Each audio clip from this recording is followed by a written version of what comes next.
ఆంధ్రప్రదేశ్లో ఇప్పుడు ఎన్డీఏ పక్షాల నేతల హడావిడి అంతా ఇంత కాదు.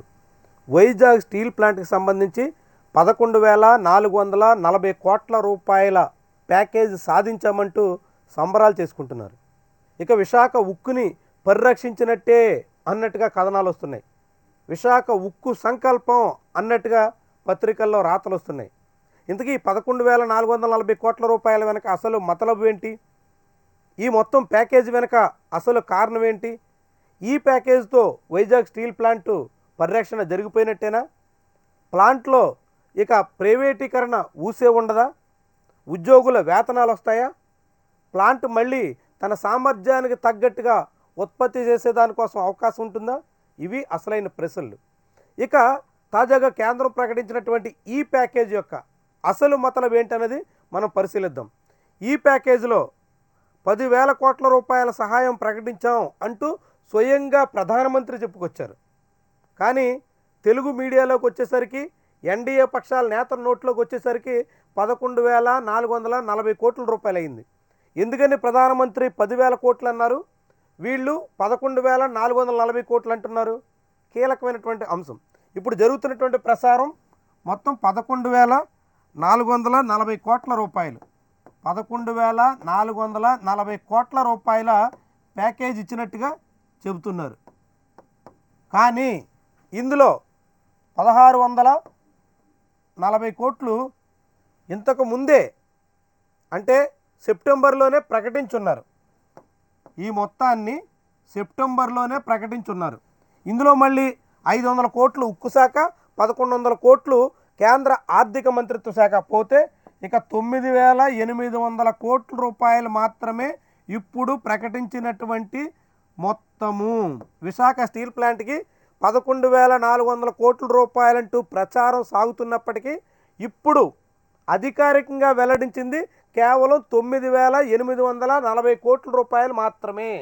మిగిలినటువంటి 1,640 కోట్ల రూపాయలు ఇప్పటికే సెప్టెంబర్లో ప్రకటించారు. ప్రకటించిన దాన్ని బ్యాంకుల్లోనూ కేంద్ర ప్రభుత్వం రావాల్సినటువంటి పన్నుల వాటాలోనూ జమ వేసుకున్నారు. ఇక మిగిలింది 9,800 కోట్లు. ఈ 9,800 కోట్ల రూపాయలు కూడా నేరుగా స్టీల్ ప్లాంట్కి ఇవ్వరు. అధికారికంగా విడుదల చేసినటువంటి ఉత్తర్వుల్లోనే స్టీల్ ప్లాంట్కి 9,800 కోట్ల రూపాయలు కనీసం ఉద్యోగుల వేతన బకాయిలు కానీ, ఉద్యోగులకు రావాల్సినటువంటి ఇతర బెనిఫిట్స్ విషయంలో కానీ చెల్లించడానికి లేదు. అంతేకాదు ప్లాంట్కి ముడిసరుకు కొనడానికి కూడా ఈ నిధులు ఖర్చు చేయడానికి లేదు. వైజాగ్ స్టీల్ ప్లాంట్కి అసలైనటువంటి సమస్య ముడిసరుకు. ముడిసరుకు లేకపోవడం వల్లే బ్లాస్ట్ ఫర్నేసులు కూడా మూసుకోవాల్సినటువంటి దుస్థితిలోకి వైజాగ్ స్టీల్ ప్లాంట్ వెళ్ళింది. అలాంటి స్టీల్ ప్లాంట్లో ఇప్పుడు 9,800 కోట్ల రూపాయలు ఇచ్చినప్పటికి కూడా ఆ మొత్తాన్ని ముడిసరుకు కొనడానికి కూడా లేదు అంటూ కేంద్రం ఆదేశాలు ఇచ్చింది. మరి ఇంకెందుకు ఈ 9,800 కోట్లు అంటే బ్యాంకులకి చెల్లించాల్సినటువంటి బకాయిలకి జమ వేసుకోవడానికి అని కేంద్రం చెప్తుంది. ఇప్పుడు రేపు మార్చి 31 నాటికి కేంద్ర ప్రభుత్వం ఇందులో ఈ 9,800 కోట్లలో 6,500 కోట్ల రూపాయలు విడుదల చేస్తుంది. 6,500 కోట్ల రూపాయలు మార్చి నాటికి విడుదల చేస్తుంది. ఈ 6,500 కోట్లలో మళ్ళీ బ్యాంకులకు చెల్లించాల్సినటువంటి, బ్యాంకులకు ఇవ్వాల్సినటువంటి బకాయిల కింద జమ చేసుకుంటారు. అంటే ఇప్పుడు విడుదల చేసినటువంటి ప్యాకేజీలో వచ్చింది ప్లాంట్కి పైసా ప్రయోజనం లేదు. ప్లాంట్లో ఉద్యోగులకు కానీ, కాంట్రాక్ట్ కార్మికులు కానీ, ప్లాంట్కు భూములు ఇచ్చినటువంటి నిర్వాసితులకు కానీ, 4 నెలలుగా జీతాలు రాకుండా సతమతమవుతున్నటువంటి వాళ్ళకి కానీ ఎవ్వరికి ఈ కోట్లలో, ఈ ప్యాకేజీల్లో, ఈ ప్రభుత్వం ప్రకటించినటువంటి మొత్తంలో ఒక్క పైసా ప్రయోజనం లేదు. మరి ఎవరికి ప్రయోజనం అంటే బ్యాంకులకు ఉన్నటువంటి బకాయిలు చెల్లించడానికి మాత్రమే ఈ మొత్తాన్ని వినియోగించాల్సి ఉంటుంది. మిగిలిన మొత్తం 9,800 కోట్ల రూపాయల్లో ఈ ఏడాది అంటే 2025 డిసెంబర్ 31 నాటికి ఇస్తారు. ఇది డిసెంబర్ 31 అంటే 2025 ఆఖరి నాటికి మాత్రమే చెల్లిస్తారు. చెప్తున్నట్టుగా, అధికారికంగా చెప్తున్నట్టుగా డిసెంబర్ ఆఖరికి అంటే ఈ ఏడాది చివరికి మాత్రమే ఈ మొత్తాన్ని ఇస్తారు. ఆ ఇచ్చినటువంటి మొత్తం కూడా కేంద్ర ప్రభుత్వానికి రావాల్సినటువంటి పన్నుల బకాయిలు, బ్యాంకుల్లో ఉండాల్సినటువంటి కిస్తీలు, దాంతోపాటుగా జేఎస్డబ్ల్యూ లాంటి సంస్థలకి వైజాగ్ స్టీల్ ప్లాంట్ ఇవ్వాల్సినటువంటి మొత్తాలు ఉన్నాయి. జేఎస్డబ్ల్యూ లాంటి సంస్థ దగ్గర నుంచి ముడిసరుకు కానీ ఇతర రకాల అనేక రకాల మెటీరియల్ కానీ తెచ్చుకున్న దానికి చెల్లించాల్సినటువంటి మొత్తాన్ని ఇప్పుడు కేంద్ర ప్రభుత్వం ఇచ్చినటువంటి డబ్బులతో చెల్లిస్తారు. ఇదేమీ సిబ్బందికి కానీ లేదంటే ప్లాంట్ పరిరక్షణకు కానీ ప్లాంట్ బాగుకు కానీ సంబంధించినటువంటి వ్యవహారం కాదు. పూర్తిగా బ్యాంకుల్లో ఉన్నటువంటి బకాయిలకి జమేసుకోవడానికి, వడ్డీ కింద కిస్తీల మొత్తాన్ని కట్టుకోవడానికి, అదేవిధంగా కేంద్రానికి రావాల్సిన పన్నులు వసూలు చేసుకోవడానికి మాత్రమే ఉపయోగపడే ప్యాకేజ్. మరి ఇంకెక్కడ ప్లాంట్ బాగుండాలా? ఇంకెక్కడ ప్లాంట్ పరిరక్షించినట్టు? స్వయంగా కేంద్ర ఉక్కు గనుల శాఖ మంత్రి కుమారస్వామి వెల్లడించారు.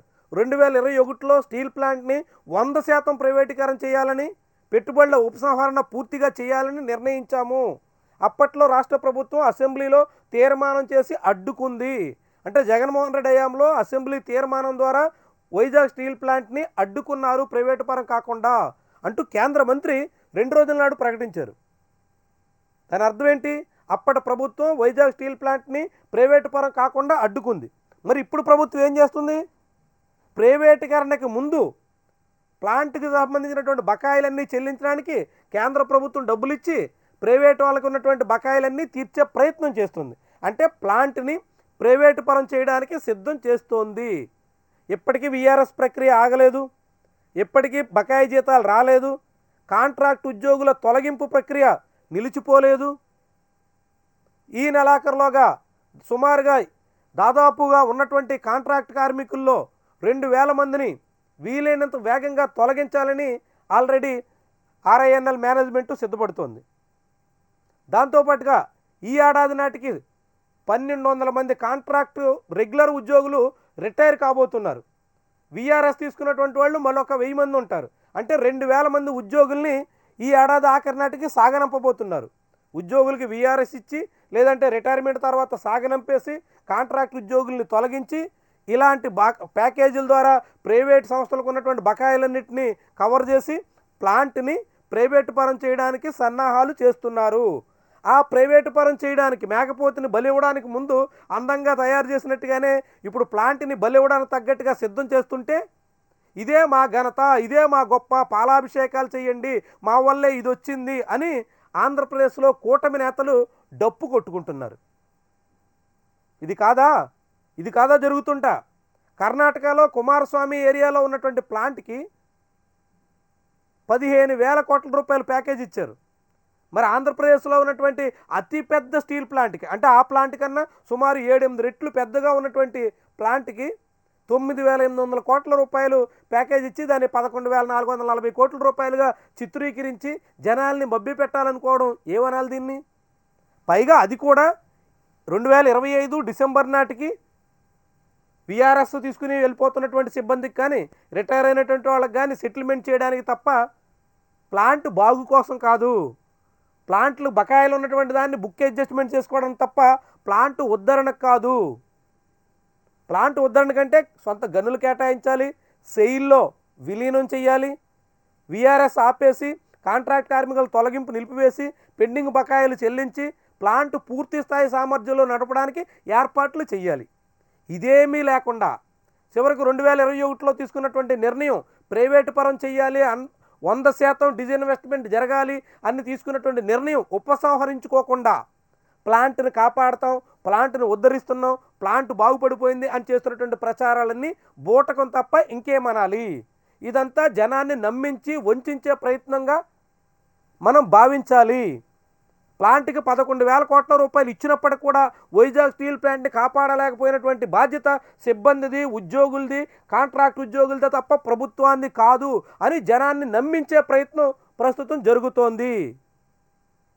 ఒక కుక్కని, పిచ్చి కుక్కని ముద్ర వేసి చంపేదానికి ప్రయత్నం చేసినట్టుగా ఇప్పుడు స్టీల్ ప్లాంట్ కోసం కేంద్రం ఉదారంగా 11,000 కోట్లు ఇచ్చినప్పటికి కూడా ప్లాంట్ని కాపాడలేకపోయారు అని అక్కడ ఉన్నటువంటి సిబ్బంది మీద, కాంట్రాక్ట్ కార్మికుల మీద, పనిచేస్తున్నటువంటి వాళ్ళ మీద నెపం నెట్టడానికి తగ్గట్టుగా మొత్తం స్కెచ్ నడుస్తోంది. ఇది వైజాగ్ స్టీల్ ప్లాంట్ని కాపాడడానికి కాదు, ఆంధ్రుల హక్కు లాంటి విశాఖ ఉక్కుని పరిరక్షించడానికి అసలు కాదు. చాలా పెద్ద డ్రామా వ్యవహారం దీని వెనక సాగుతోంది. మొత్తంగా వైజాగ్ స్టీల్ని మింగేయడానికి సాగుతున్నటువంటి ప్రయత్నంలో భాగంగానే ఈ ప్రచారాన్ని మనం చూడాలి. దీన్ని కూడా ఘనతగా చెప్పుకుంటున్నటువంటి నాయకుల అసలు గుట్టు అర్థం చేసుకోవాల్సినటువంటి అవసరం ఎంతైనా ఉంది. వీడియో నచ్చితే లైక్ చేయండి, కామెంట్ రాయండి, షేర్ చేసి సబ్స్క్రైబ్ కూడా చేయండి. Thank you for watching.